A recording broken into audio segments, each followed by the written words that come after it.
got a new update on the Las Vegas alien story, so let's talk about it. Get in here, this is Jack with Cosmic Road. I talk about UFOs and the paranormal. Please hit like and subscribe and let me know what you think in the comments below. Yes, recently Jim Quirk on the Quirk Zone had a great guest on, and they did a breakdown of the Las Vegas incident, talking about the UFO itself, the fireball, whatever that was, as well as the beings in the backyard, specifically the shadow being. So I want to encourage you to watch the full video. It's over an hour long, really great material in it. So I don't want to show you too much of Jim's video. I want you to go and see it for yourself, but I will show you a little bit of it as a teaser. So in this one, a video expert, Luis Castillo, who has a doctorate in computer animation, explains to Scott Roeder that the shadow being that appears behind the fence was not added in afterward and that it was really there. And the crazy shadow being, which you can kind of see right there. And so they're saying that this was really there. This was not a special effect added afterward. Very interesting. We're going to get more of an analysis of that as well. But first, let's go to the UFO. It was actually filmed from different angles, from different cameras, and it actually makes a noise. I thought that was really intriguing.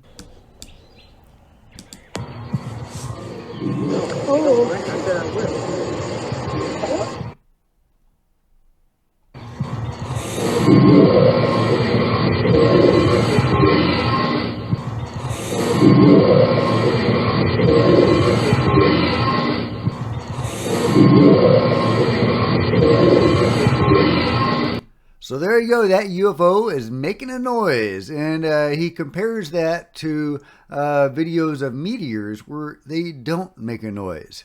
As we know, UFOs do sometimes make a noise. Sometimes it's like a humming noise. Sometimes it's compared to like a guitar amp. John Bell actually has 2 or 3 videos of the orbs that he films where they're making a noise. So those are, technological devices, not necessarily something more mystical. Very interesting when you get a noise from these objects. And so that was really great. Going back to the shadow being, this is a clip that I will play for you because this is important, talking about the movement of this being. And you see, it matches perfectly the motion of the shadow behind. Yes, it does. See, this little square here, it represents the motion of the foot, the leg. That is so convincing to me. The motion of the leg, and I keep going like this is so critical because you can clearly see through the slots in the fence that there is a leg motion moving from the right to the left side of the screen. And clearly it is behind there. So this isn't just like a head floating in space. This is a head of that is somehow that does not have full opacity. I think you previously determined that the opacity of the head of the shadow is only at about 33% opacity versus a normal shadow, which would be at 100% opacity, or an object in the screen, which is at 100%. And this isn't anything that you did. It's just what you were able to determine, that this shadow being, or this being in the shadows, possibly creating its own shadow or smoky filter or cloaking technique, is not only cloaking itself from the people there, but cloaking itself from the camera itself, in that it's minimizing our ability to identify pixels inside of that shadow. Exactly. So yeah, really interesting analysis of this being. And yeah, let's go back to that being without the stuff in the way, and you can see this the crazy shadow being. Look at that. Look at that. That apparently, from this detailed analysis, is now revealed not to be a camera artifact or a special effect after added afterward, but an actual being or a cloaking device of a being. That blobby shadow, is not just a blobby shadow. That's an alien blobby shadow. I love it. I love it. So yeah, go watch that full interview. But I covered the new interview with Angel the other day, and his brother, and they revealed some other fascinating insights into that encounter, and also what happened afterward. Talking about the Men in Black showing up and apparently planting cameras, although there is some debate about who planted those cameras. But in any case, he talked about the poltergeist activity the family faced afterward, and hearing weird noises and sounds in their house. And there was that mysterious chalk drawing on the patio. And we don't know who did that, if it was the poltergeist or the Men in Black or the aliens. Who knows where that came from.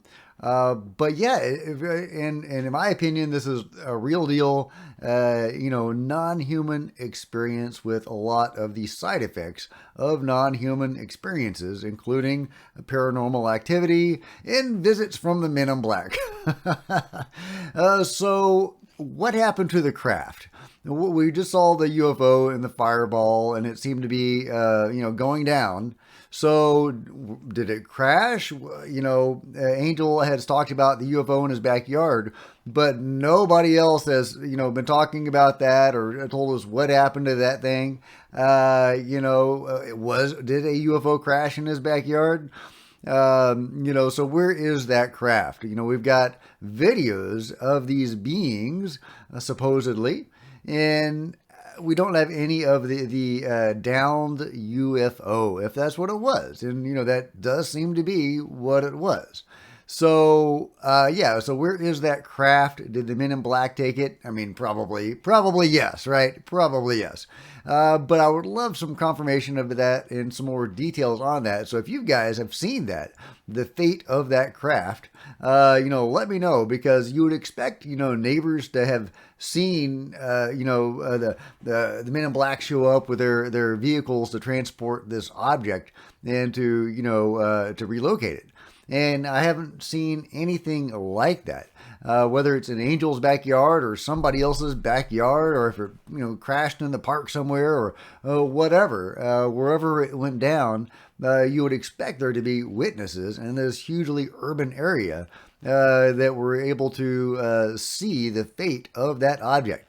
And what about the fate of these beings? Were they captured by the Men in Black? Did they, as in the Virginia case, were they, stumbling around after a crash? And for all we know, it could have been a shoot down. The Virginia case seems to have been a shoot down, as so many of them do. The Kalahari, etc. And so were they just stumbling around town and then they got picked up by the Men in Black, just like in Virginia?